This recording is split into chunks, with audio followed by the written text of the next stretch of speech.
En un periodo normal, el gobierno estaría sufriendo, pero esto no ocurre porque la oposición solo se puede calificar de mediocre y torpe, muy torpe. Y es un hecho de la causa que, pese a su experiencia anterior y a los anuncios, este gobierno no estaba preparado para gobernar. Solo así se entiende la demora en presentar sus proyectos llamados emblemáticos: la reforma tributaria, la reforma a la salud, la reforma laboral, la reforma previsional.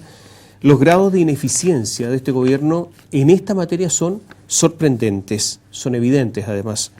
Incluso en materia tributaria es posible llegar a acuerdos con la oposición o con algunos sectores de la oposición, y eso no se ha logrado simplemente por ineptitud. Una de las promesas de campaña fue la protección a la clase media. Pues bien, recién ahora se anuncia el proyecto de la red de protección de la clase media, cuando era una de las medidas, pero estrellas del gobierno. Ha pasado ya más de un año. Habrá, sí, claro, mucho bloc, mucho lápiz Bic de distintos colores, la regla para subrayar, pero los hechos son los hechos: ineficiencia. Como el gobierno no tiene mayoría parlamentaria, necesitaba equipos negociadores fuertes, pero ni el segundo piso ni la Secretaría General de Gobierno han dado el ancho. Entonces el gobierno opta por una estrategia, por no tener estrategia, y entonces por la táctica, por los golpes de efecto. Y ahí está la ley de aula segura, y ahí está la ley que se pretende imponer de control de identidad a los menores de edad. Pero medidas de fondo, a ver, si se quiere atacar la delincuencia, medidas de fondo para reformar las policías en serio, después de todos los hechos que hemos conocido, medidas de fondo para combatir en serio la delincuencia, medidas de fondo para, por ejemplo, combatir el narcotráfico, simplemente no se ven. Incluso le digo más, como prueba de que son medidas tácticas, resulta que la ley de control de identidad para menores de edad, los partidos de gobierno no tenían idea, se enteraron por los medios, de repente se les ocurre algo, dicen esto puede marcar en las encuestas, y lo hacen y lo anuncian. Entre paréntesis, recordemos que Carabineros depende del Ministerio del Interior. Hasta ahora, Carabineros no ha sido capaz de terminar con la investigación del fraude al interior de la policía uniformada. Esto es simplemente impresentable. Han pasado más de 2 años. Si no son capaces de investigarse a sí mismos, ¿qué se espera que investiguen los delitos que ocurren en las calles? En el tema de los medidores eléctricos, la responsabilidad es del gobierno anterior. Ellos dictaron la ley, la norma, etcétera. Ellos aprobaron el cambio legislativo, pero este gobierno, primero, no es capaz de decirlo, y segundo lugar, no tiene la capacidad de modificar las cosas. Ahora dicen que habrá que contentarse con que nos compren a vil precio los medidores antiguos, a precio de chatarra. ¿Es eso lo que se espera? ¿Eso es lo que espera la ciudadanía? No ha sido, por ejemplo, capaz este gobierno de dictar la norma de los nuevos medidores, ni de exigir que la compra, porque la vamos a tener que pagar todos nosotros, se haga mediante una licitación, o sea, que se haga al menor precio posible. Y ni siquiera ha habido interés en quebrar el poder de las empresas.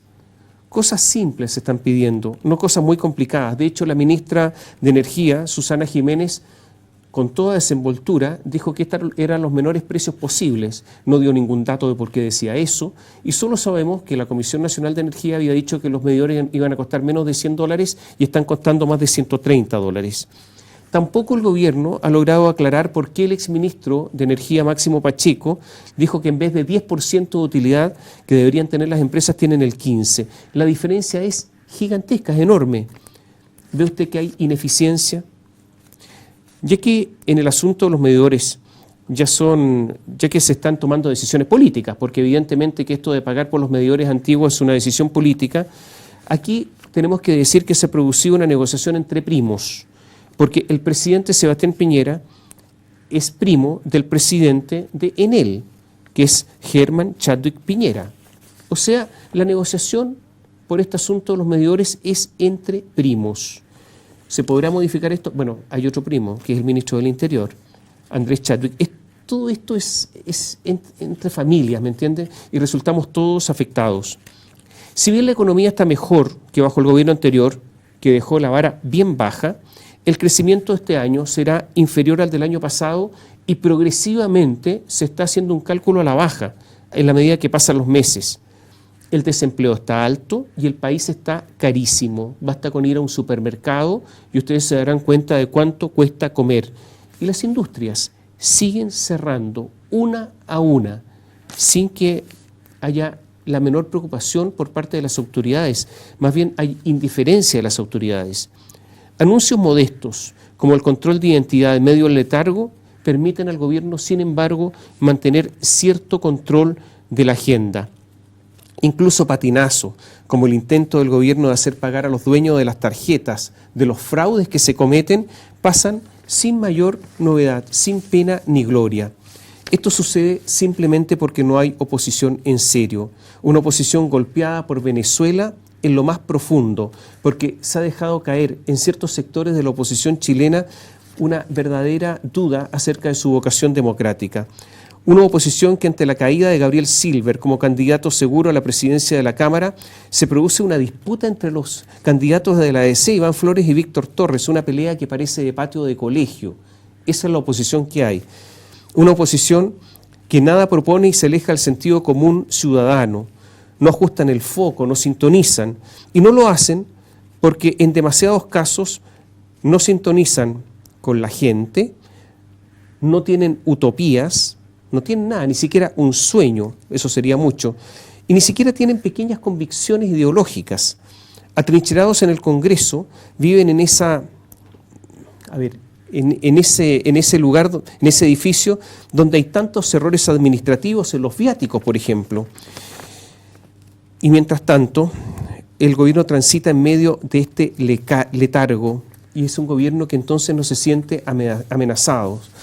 Los ciudadanos miran, observan, y entonces alguien mira, bueno, ¿qué pasará en el Frente Amplio? Los jóvenes, los nuevos. Y resulta que sale el diputado Renato Garín y dice que Giorgio Jackson debe dar a conocer su situación patológica, o sea, las enfermedades que tienen. Sale el diputado Garín y dice, ¿cómo grafica Revolución Democrática? Dice, empezamos a ser unos pendejos que andan viajando, que estamos con los viáticos, que con los departamentos en Valparaíso, que los asesores, que los choferes, que los almuerzos. Una vida burguesa, elitista, oligarca, que yo rechazo. En eso se ha convertido el Frente Amplio, dice el diputado Garín. Y algo sabe porque resulta que acaba de renunciar justamente a Revolución Democrática porque señala que todo esto se está produciendo ahí. Ya les contaba lo que está pasando en la democracia cristiana. ¿Qué pasa con los ciudadanos? Bueno, ven con espanto todo lo que está pasando. Ven que en la Catedral Metropolitana hay una denuncia que se ha producido una violación. Todo esto va pasando como una película. El ciudadano observa gobierno, oposición, curas, carabineros, militares, parlamentarios, de gobierno y de oposición, los jóvenes, los del Frente Amplio, los de Revolución Democrática, y conviven con el día a día. Ese día a día en que tienen que sobrevivir en un país, se lo reitero, carísimo, con precios más altos que muchos países de Europa, donde cuesta llegar al final del mes. Esto es como Desde el Jardín, la magnífica novela de Jerzy Kosinski.